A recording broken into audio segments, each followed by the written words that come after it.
I don't get a table. So. I was getting on the radius part. Never seen that, and I drive that. There has to be, I think. It's everybody's birthday. Just out of curiosity in the audience, how many people have actually had the nothing bundt cakes and think that they're very good? Oh my God, what is this college is like? We need one scan. Flavor. Red velvet. Oh, right now you're chiming in. Your hand didn't go up. Did not. Thank you. I don't know. We need to. Everybody becomes much happier. That's right. I'm just looking through. Might be having nothing but. All right, moving on to the finance and facilities, Mr. Cudmore. Yes, so we're going to start with a presentation tonight. Dennis is going to take us through some information. All this information was previewed at our committee meeting, but Dennis will take the full board through it here tonight. So Dennis, the floor is yours. I appreciate it. So the first document up on the screen is our revenue generation and expense reduction plan. This plan came out of our board retreat on February 28th. I thought it was an excellent retreat. Where the board all day was engaged in talking about the operating budget. So we came up with a written plan to move forward to require a strategic approach that involves revenue enhancement, expense reduction, resource optimization. So let's talk about some of the enhancement strategies for revenue. You're going to see that we're going to ask the county for a 3% increase. We're going to advocate for a state increase, which this comes out of the one House bill that the Assembly proposed, which is a $12 million increase to community colleges, and divided by 30, it's not that much. Also, the aid is restricted. One of the things when Scott, President George, and I met with many of the Assembly members and Senate leaders prior to the budget process at that time, it looked like the budget might actually be passed by April 1st, which we know is not the case now. We advocated for less restrictions on markets. All new spending is part of that one House bill. We're going to propose increasing tuition by 5%. Fees, increasing fees across the board. Most all of them haven't been increased since 2009. So those fees will be going up, we're proposing. And we're going to scale up capacity for in-demand programs. We're thinking something like nursing. We need to communicate the reasons and benefits to students for to use Pell and TAP, expanded fee structure, including introduce revised certain fees to cover costs for more expensive programs. We're already proposing that for HVAC and automotive at Fishkill. It could be used for other programs here in the main campus as well. Enrollment management or launch marketing campaigns targeting underrepresented groups. And introduce mentorship programs, retention. This is an important one. Modify schedules to maximize enrollments in high demand programs such as nursing, HVAC, AMT, adult learner. This would include evening, weekends, Fridays, online offerings as well. Grant and other funding opportunities. Task faculty and staff with identifying and applying for grants aligned with the college's mission and strategic objectives. And we get grants that can meet the operating budget as well. And leverage partnership, reach out to corporations and local organizations for potential sponsorships. Let's talk about the DCC Foundation, enhanced alumni engagement, annual giving campaigns, planned giving and major gifts, leverage investments in centers of excellence to promote naming opportunities for spaces. We have a lot of potential for naming opportunities for both this campus and others.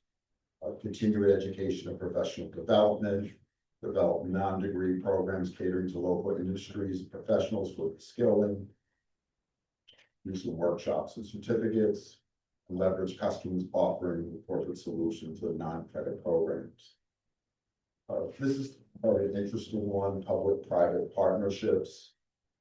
This is something we've been looking at, and we've met with a few individuals and corporations that do these sort of things. It's becoming very popular throughout the country as colleges, universities, community colleges are looking for other revenue streams. The state funding flat for 5 years in a row. The county was flat last year. Our options, we need to start looking at other revenues, other revenue streams to get into the college. So this, we're talking about advertising on the campus, where we have advertising on the screen. That's a revenue opportunity. The 25 acres of land that we have sits across the Cottage Road. That could be a public-private partnership that we could work with. Where there would be some revenue generated to the county.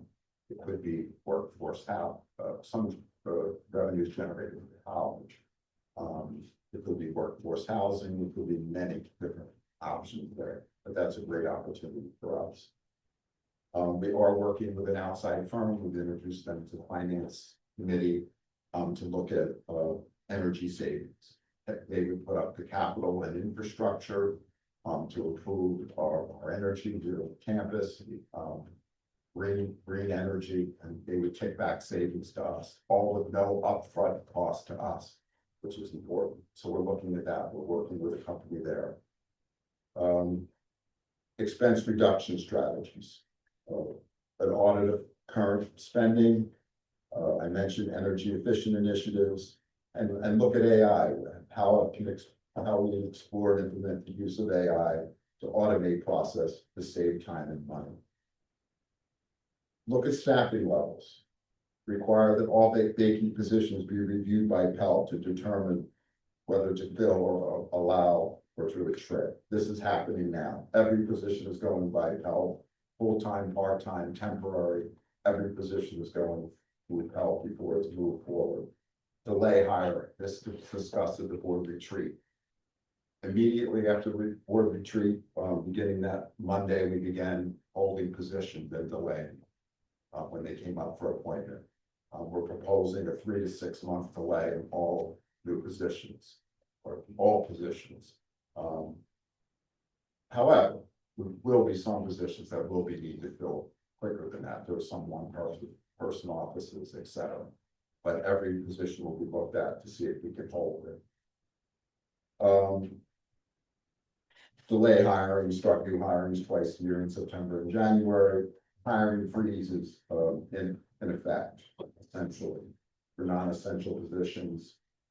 This would not apply to new programs like automotive, for example, where we don't have any faculty, so we would have to hire new people in those programs. And staff attrition, where possible, allow attrition to naturally reduce staff levels and reallocate resources to critical areas.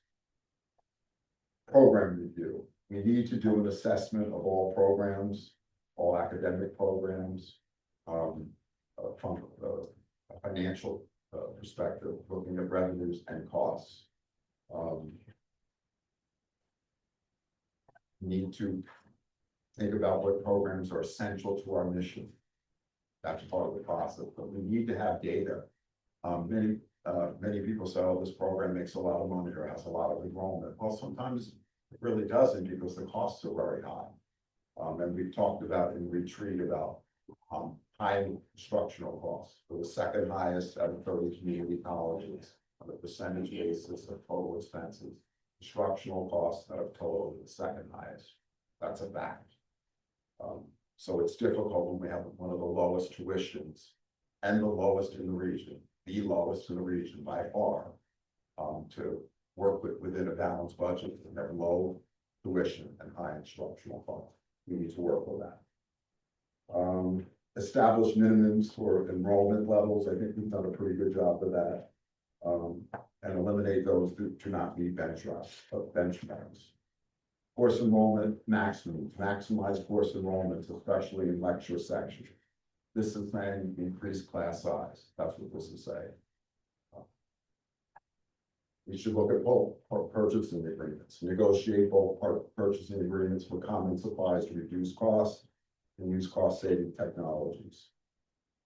Resource optimization, optimize staffing, teaching and non-teaching to cover evening, weekend, and online scheduling. Enhance staff portfolios, promote leadership and development and succession planning, cross-training, digital collaboration using AI, video conferencing platforms. Very important, full versus part-time formula, using a 40-60 ratio, full-time to part-time respectively, to determine instructional levels by program and department.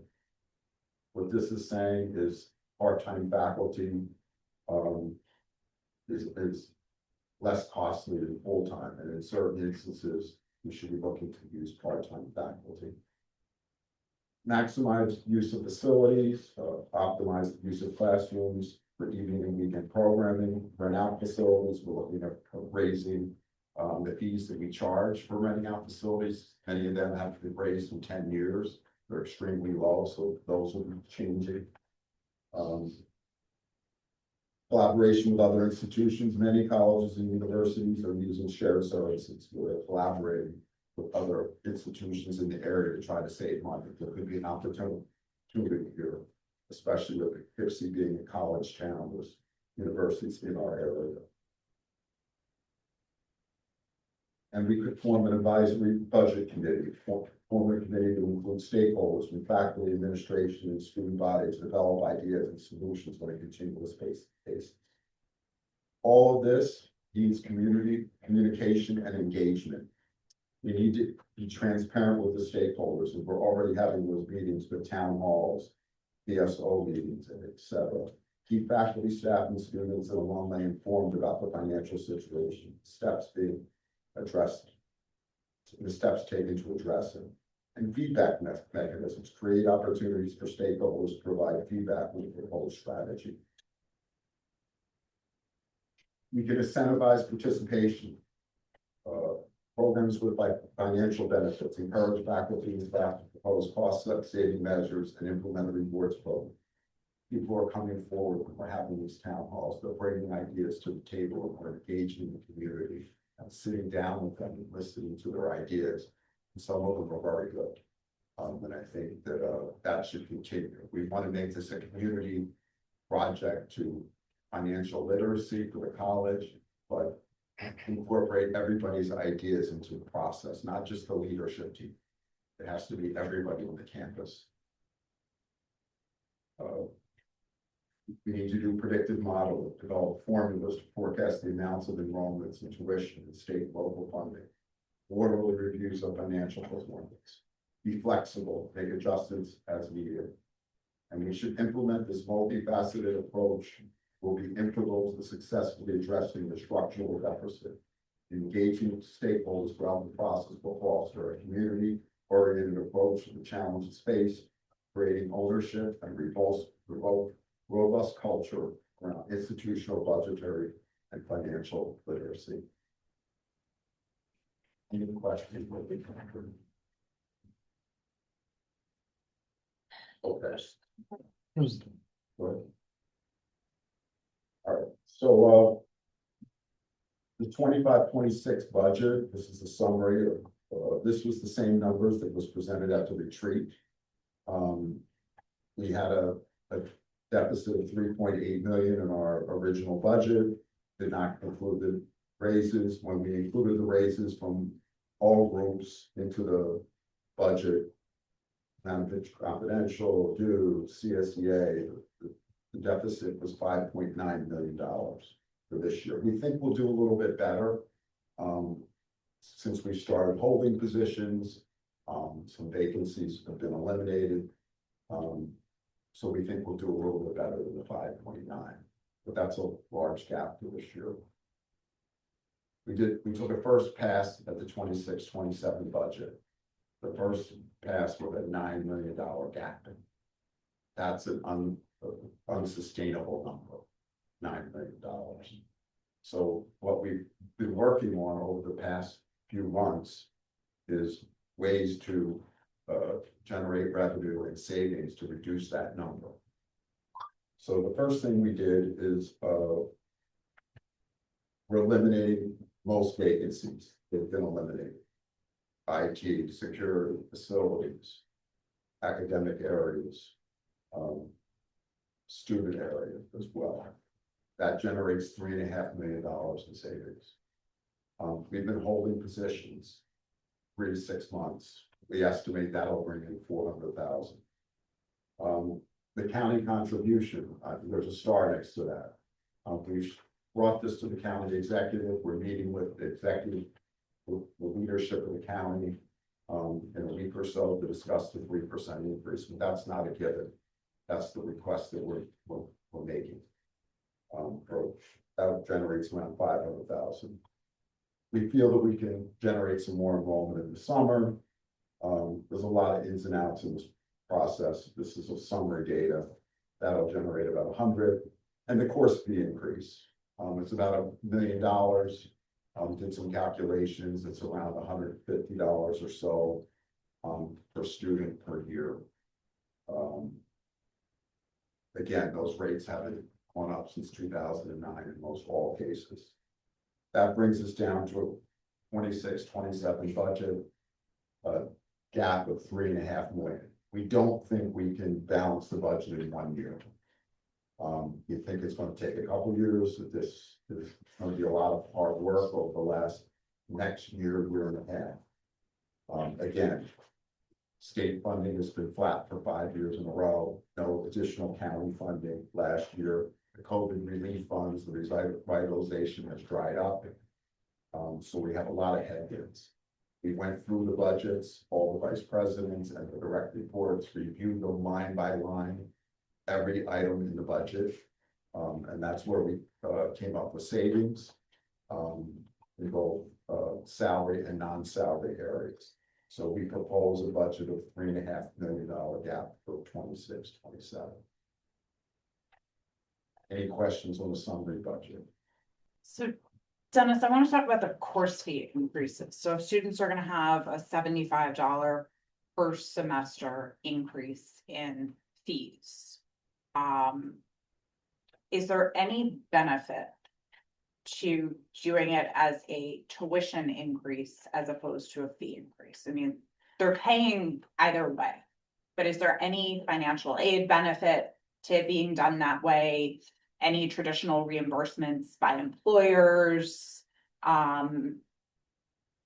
Essentially, if we feel that we need to raise these fees and in turn raise what our students are paying, what is the best way to do it? Is it a fee or is it raising tuition? Well, I will say that the tuition at 5% is something that SUNY is pushing back on. We think that that's a very high number. So we're having several meetings with them to explain this whole process, what I just disclosed to you about the budget and starting off at 9 million, getting it down to 3.5.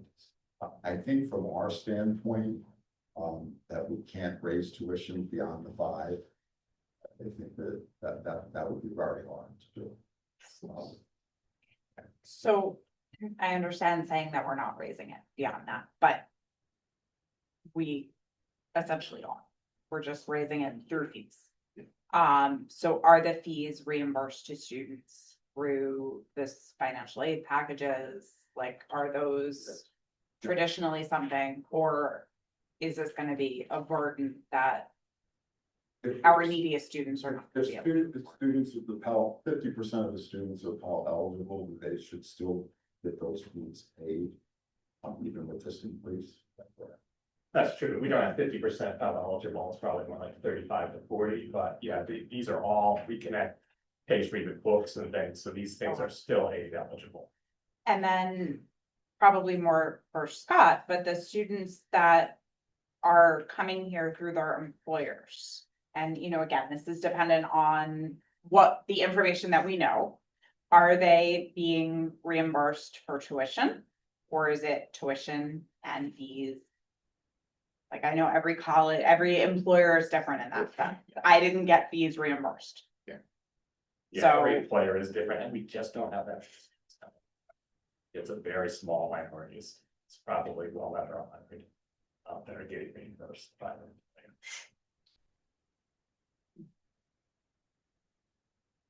Other questions from the board on this portion? Go fund balance, okay. So, this slide is the fund balance, currently. Approximately 20 million, we're projecting in 2 years that will 10 million. With the deficit for 25-26, there's some strategic investments that was approved by the board in February of 25. And then another $3.5 million gap in 26-27. To me, this is very concerning. That the fund balance goes from 20 to 10 in 2 years. So I think it's something we need to keep an eye on. And we have to strive to get to a balanced budget. We'd like to maintain that $10 million number. I think that's something that a goal that we should strive for. It's whatever you want to call it, saving the rainy day fund or whatever. I think it's important to have a healthy number as we go forward, and we should all be concerned that it dropped from 20 to 10.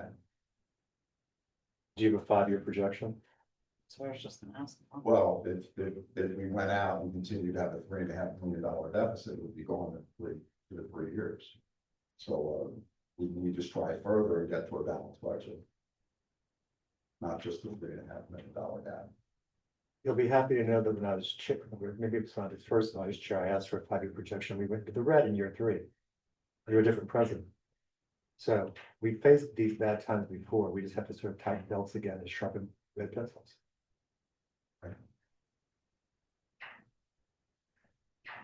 Any more questions on the fund balance? We'll go to the last.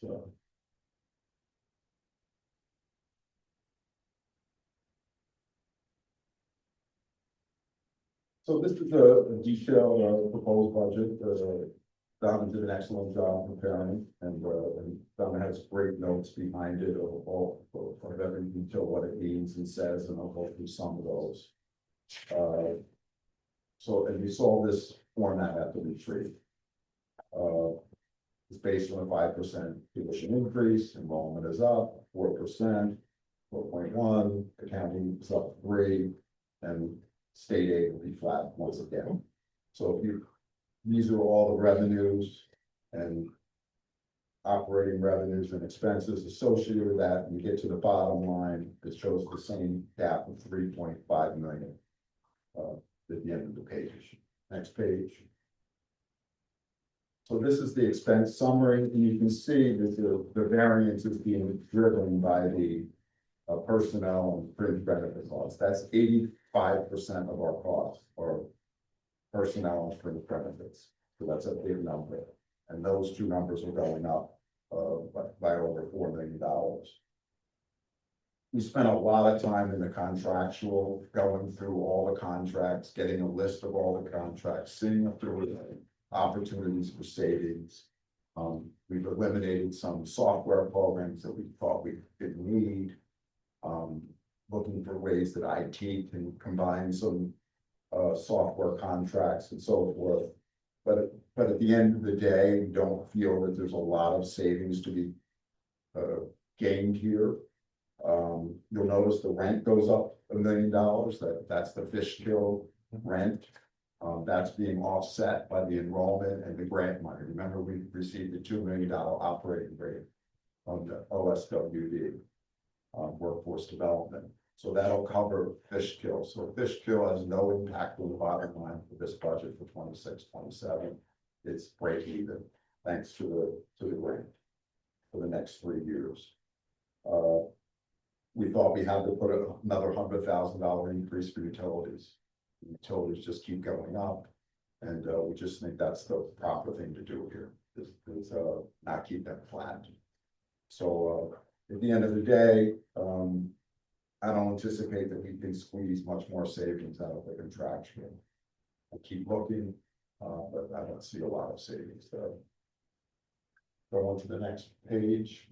I'll quickly go through the highlights, state aid is flat. Dennis, can you just talk about phones going from 20,000 to 70,000 in 1 year?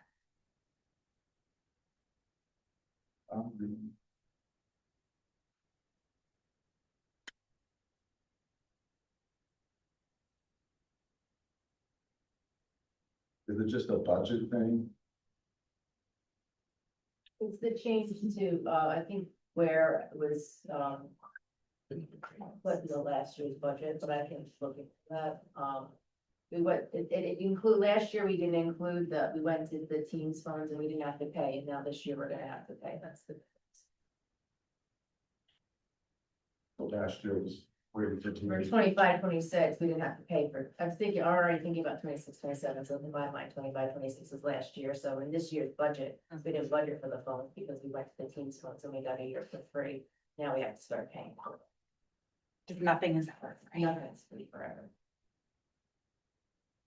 Other questions?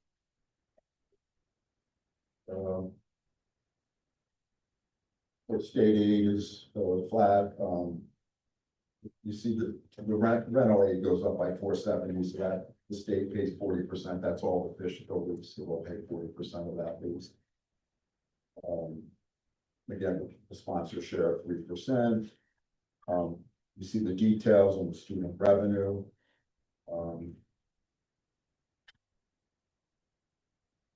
Technology fees are going up, that's basically the SUNY Learning Network fee, so that makes up for that loss. Chargeback revenue, which we receive from other counties. Talked about that, and then you get other and offset, that's the increase in fees, so that's going up significantly because of the fee increase. Looking to get some advertising revenue, I think we've really done a great job with interest income.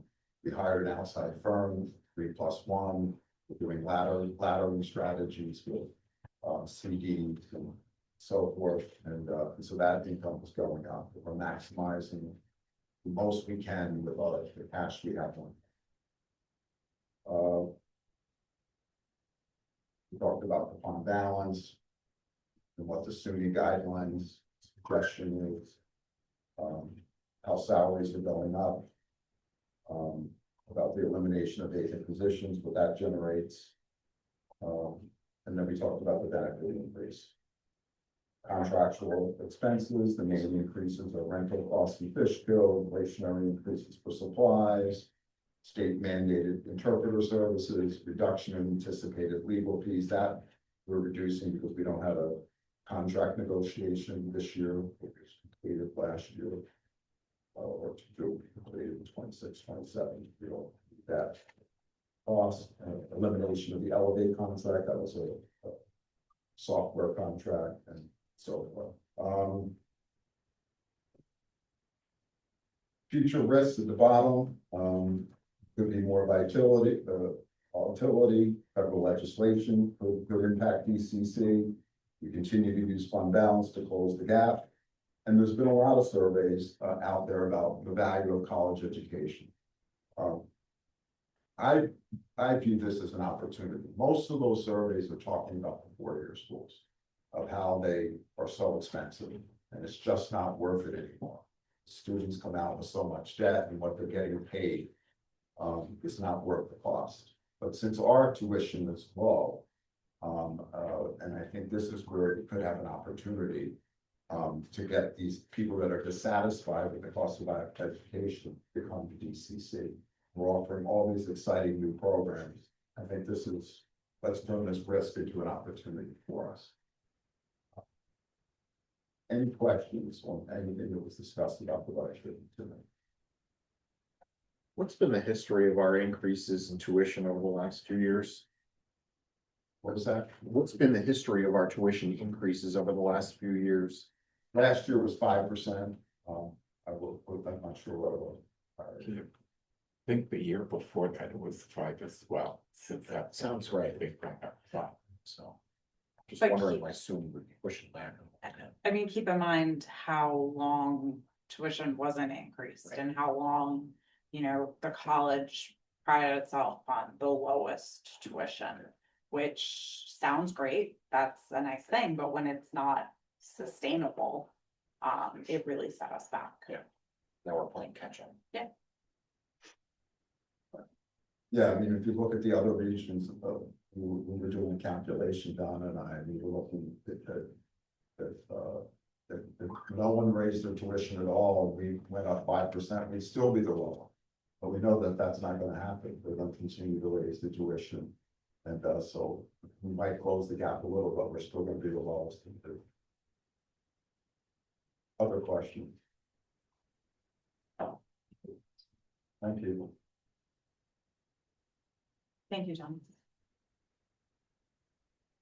We got to liaison reports, anything from the foundation, Mr. Costello? Yes, a few great items to talk about. The Bridge to the Future Gala raised over $200,000 this year, 344 attendees. Nice milestone achievement with the live auction bringing in over $13,000 and the silent auction raising over $18,000, which is $6,000 more than we raised last year, which is terrific. On April 22nd, Central Hudson announced a $200,000 investment in clean energy partnering with Dutchess Community College to expand the mechatronics program down in Fishkill. The foundation was featured in a CASE national presentation on fiscal year 2025 voluntary support findings on April the 16th. Foundation continued strong momentum across events, communications, and advancement, highlighted by recognition in the 2026 SUNY Council for University Advancements Excellence Awards, selected from over 230 entries statewide. It's a report. Thank you very much. Association. We met April 17th on Friday. And basically, to summarize the meeting, Scott's sitting over there, but the dorm information is the best and most positive information we have.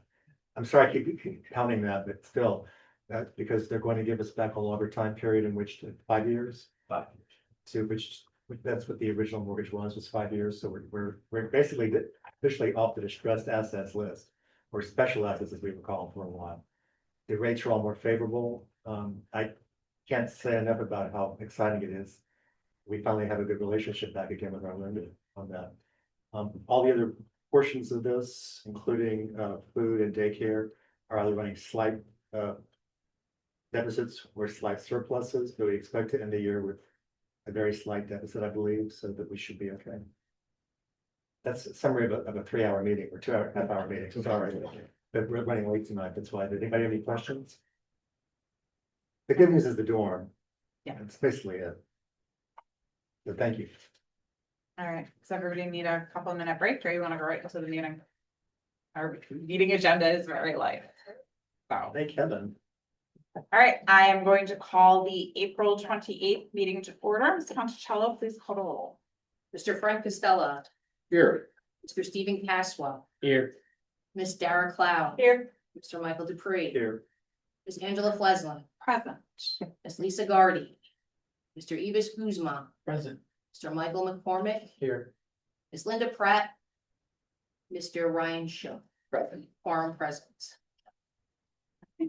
Please stand for the pledge. Pledge allegiance to the United States of America and to the republic for which it stands, one nation, under God, indivisible, with liberty and justice for all. There are motion to approve our agenda. Thank you. Second. All in favor? No one signed up for public comment, so we're gonna skip agenda item 5. Is there a motion to approve the minutes for March 24th? Thank you. All those in favor? Aye. Thank you very much. Committees, academic and student. The Academic and Student Affairs Committee met on April 8th via Zoom. We had an update on AI policy and procedures from Dr. Susan Rogers. The PMT handbook, we had an update from Dr. Houston. Budget matters, the committee discussed part-time and full-time staffing levels. The evaluation of space on campus for academic programs that are at full capacity and schedule. And we talked about the Centers of Excellence. Dr. Susan Rogers and Dr. Raymond Houston discussed the status of Kobe, advising the committee that the college is currently in the phase build-out stage of the project. A discussion on the branch campus application was provided by Dr. Houston, and Dr. Rogers provided the committee with a grants update. Dr. Jordan led a discussion with the committee on potential partnerships he's currently in conversations with, and we were reminded of upcoming campus events. Mr. Guzman, board policy. We also met on April 8th via Zoom. We did discussion on AI policy. It was reviewed and discussed with the committee by Dr. Rogers. The policy was shared with members of health and shared governance. We're not bringing it to the table tonight. We also went over the due improper practice withdrawal letter that was received and went over discussed the board action report, and the committee discussed conducting a final report that was presented earlier for the board meeting. And that's it. Thank you very much. Finance and facilities, Yeah, thank you. budget, All right, so more budget. Yes, so we met on April 21st. And I first want to thank Dennis and his team for all the work they did. We got the presentation here tonight during workshop, but the committee also received a full comprehensive presentation at our committee meeting.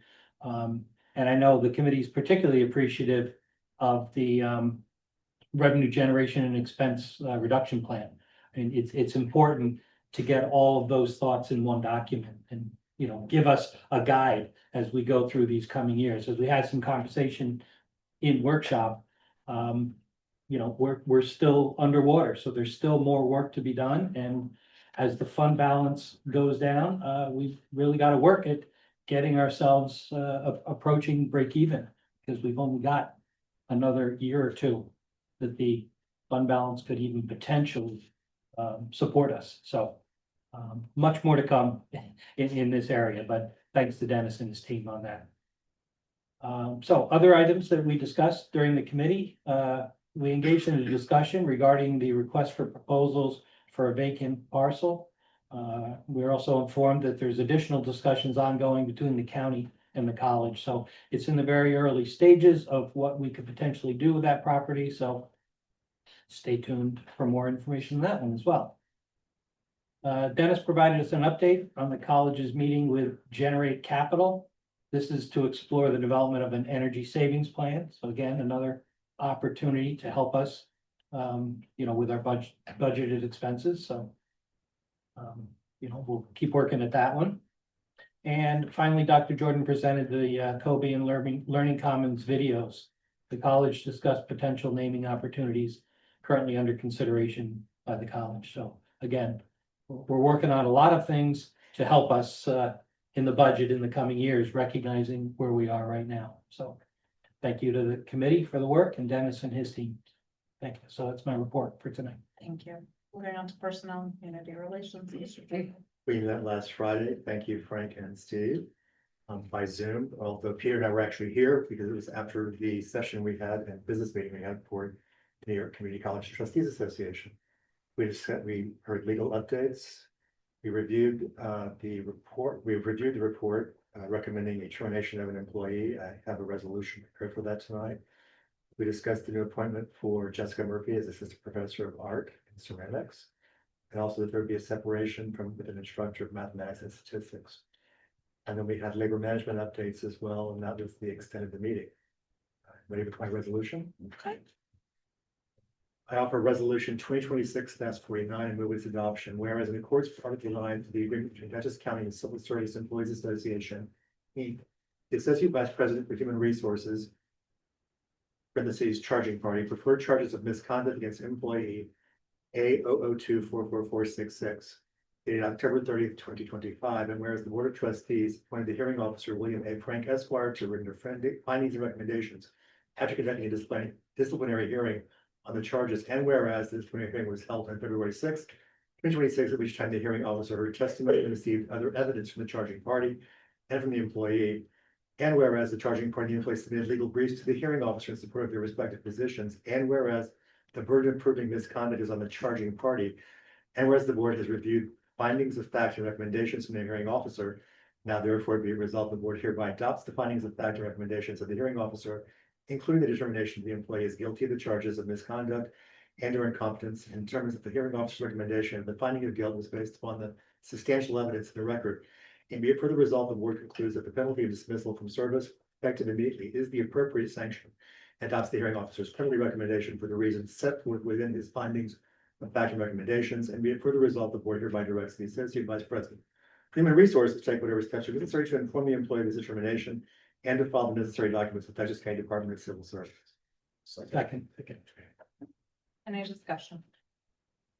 Seeing none, all those in favor, please signify by saying aye. Aye. Any opposed, resolution carries. Moving on to our report of the student trustee. All right. So as the semester starts to wind down, there is a noticeable shift on campus. Students are balancing finals, events, and everything that comes with closing out the year. At the same time, there is a sense of transition.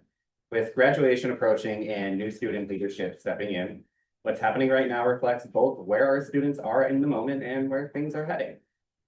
So student government had their elections, we wrapped them up, and Patricia Hurtado was the elected president, and our student trustee-elect is with us here tonight, Kagan Allen.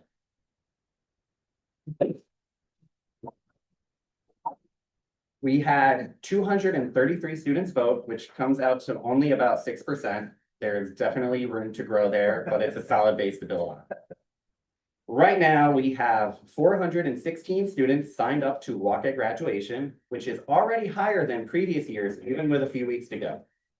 We're also looking for student and faculty volunteers to help out during the day to help ushering in seating in students, family, and guests.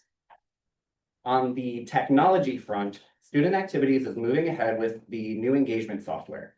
An implementation team is in place, and the main goal is to really make sure that it connects to students and it's actively used. We're also wrapping things up with two main events. One of them was the Zen Zone, which was today from 11 to 3, and Casino Night, which is tomorrow from 7 to 10. Both events will take place in Drumlin and in the Greenspan, and they're super popular end of the year semester tradition. Looking back at recent events, about 85 students attended our informal formal, which was a great turnout. Thank you for everybody that attended. Bingo and brownies drew around 20 people. The Anime and Gaming Club's Falcon Expo attracted about 100 attendees, including students, local high schoolers, and families. Down the pipeline, looking ahead, student activities is already planning for the fall.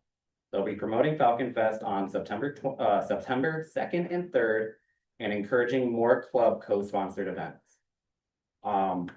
In other news, 4 of us went to Albany to attend the student assembly meeting. We sat in a very long session, which we reviewed and voted on resolutions and system-wide initiatives.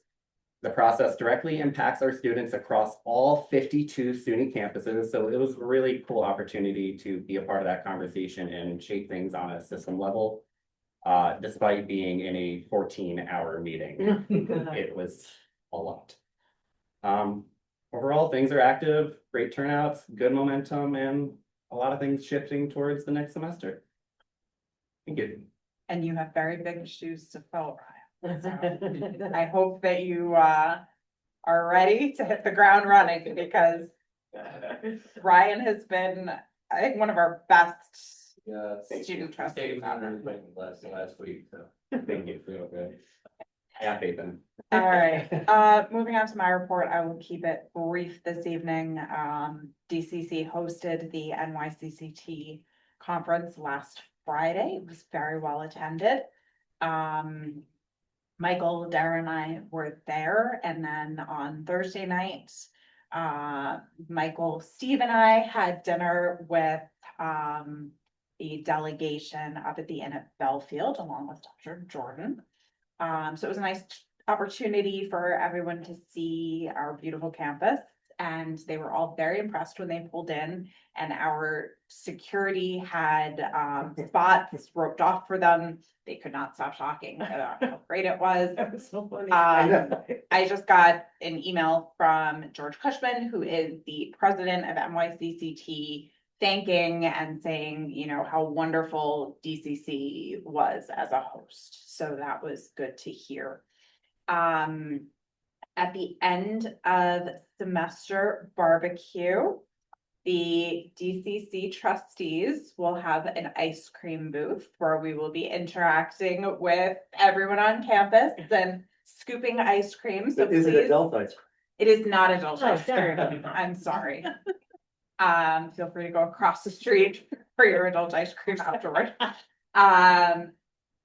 So when we weren't able to have our student leaders dinner this semester, I think that it was just kind of bad timing with the spring break and, you know, midterms. So we wanted to do something to allow us to have interactions with more students on campus and with more members of our campus community. So we came up with this idea. So I am excited about it. And I think that it'll kind of present a good opportunity to have, you know, real conversations with a wide variety of students, faculty, staff, everyone. And I know that that's always well attended. So we're excited for that. Obviously, most people in this room will be busy with graduation and associated events. So we obviously wish all of our students the best of luck in their final weeks of classes, as well as our educators. Best of luck as you're grading and kind of going through your final preparations of everything. That concludes my report, Mr. President. Thank you. So I'd like to begin my report by asking Scott to give an enrollment update. So mostly good news. As of a couple hours ago, we have over 1,300 students enrolled for the fall, which is 150 more than last year at this time, about 13% up. And credits are up 12%. New students are up from 146 to 219. Whoa. With the cycle, so that's a really nice hit. This actually underestimates where we're at because last year the new nursing cohort was already enrolled. This year they're not. So you add another 60 students on top of that. We're about 210 students up and 18% up in enrollment. It's still early. We're not going to end up 18% up, but it's really nice to have this in the bank early in the cycle. Applications are up 24%, 47% from the SUNY app, but also 16% from our local app, which is 360 more applications than we had locally last year at this time. We've had a really strong last couple of weeks. The application numbers have continued to grow. The growth is largely coming not from our high schools, but from adults in this county and students from outside the area. So those are harder folks to bring, but it really gives us an opportunity to bring students to the residence hall and from other counties, which might give us some money from the other counties that have to pay us when they're coming here. Accepted Students Day was this Saturday. It was a huge success with nearly 300 students coming, roughly the same as last year. I want to give kudos to Mike Rowe and his team for running a great day. The weather kind of fell off that day and went really well. Today, and another first time that we've tried something like this, 24 seniors from Dover High School came to the campus this morning. All of them registered, went to financial aid, did everything they need to do, and they're all set and registered for the fall.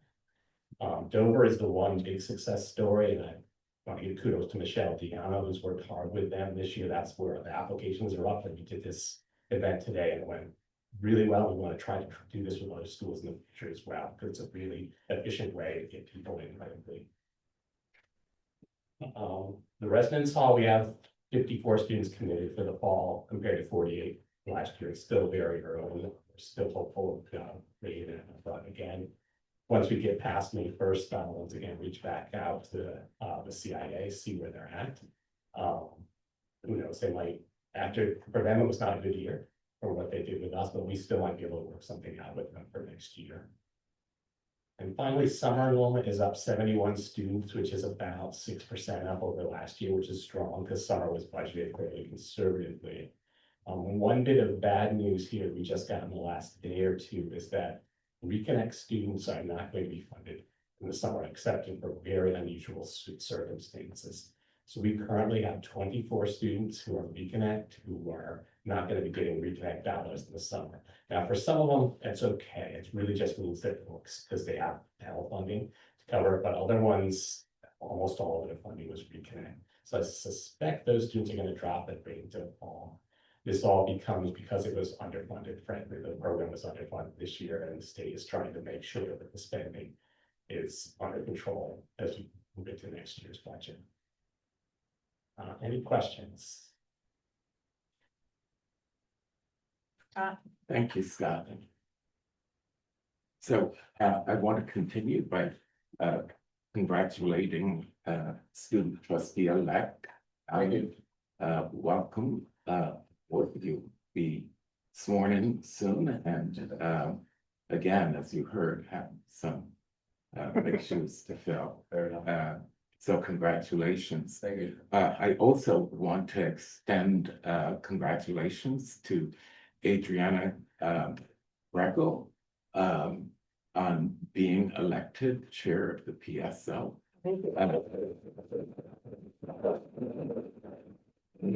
Though he's not here, Matt Palmentier was re-elected chair of the PSA.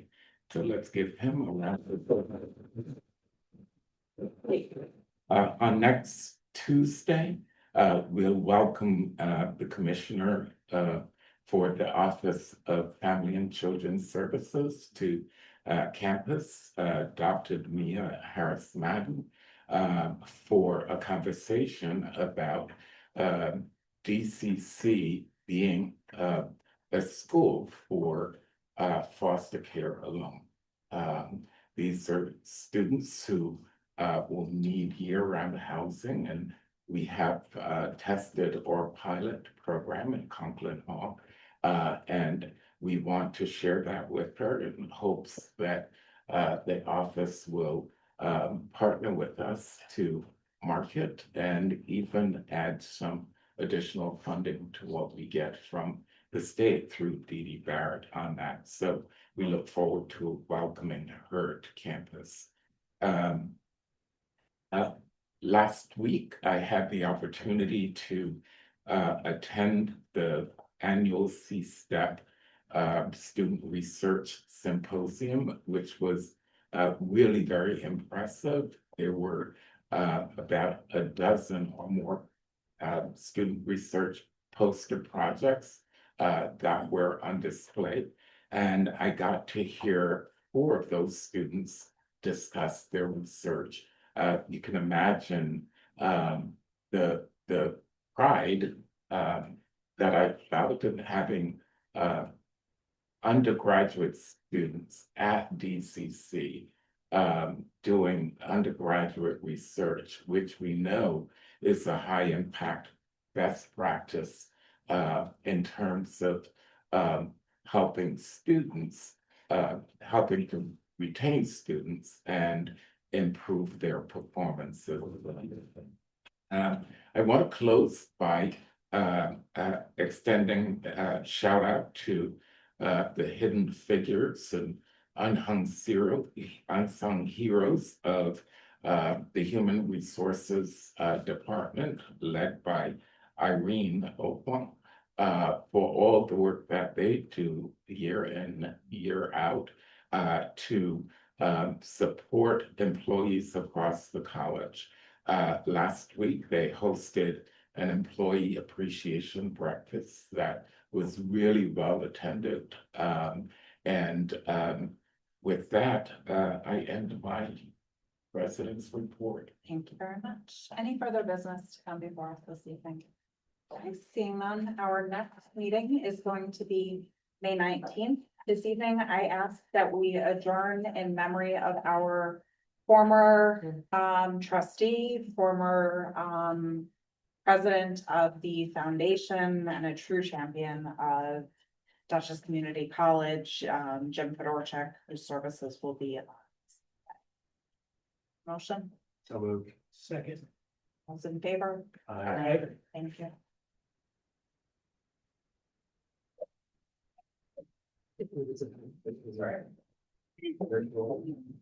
I'm sorry, I did terrible, I know.